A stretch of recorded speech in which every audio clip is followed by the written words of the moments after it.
Machiegni pa utuke, tim mar Gor Mahia nomedo bagora komotelo ne tugo makiny e kindgi kod Sofapaka. Nyaka sani gore motelo lig gi points 36 ka Sofapaka ni e thuolo mar 17 gi points 14 kende. Kocha mar Gor Charles Akonor onyiso geno maduong' ni kiny Gor dhi kawo points 3 kowuok e tugono.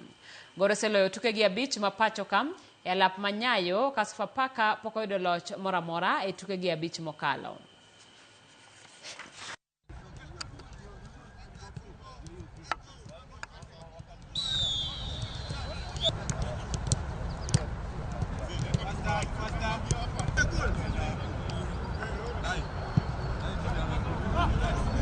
Everyone is all psyched up and prepared because being that we faced Sofapaka on the first leg and we saw the outcome, but this is on the second leg. Maybe they're also prepared well, but as of now, every game we are facing it as a final.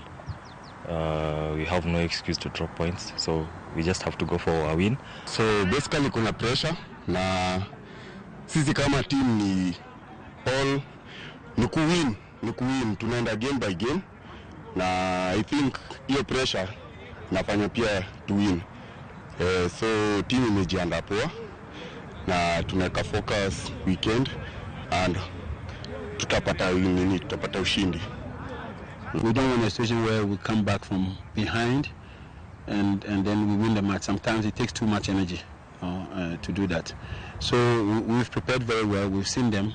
They are a good side that is organized. We saw them play FC. And so we prepared adequately to be able to make sure we do well in that match. They do defend very well, and that's what they did with FC. And then they are quick to attack. And so we should be aware of this danger.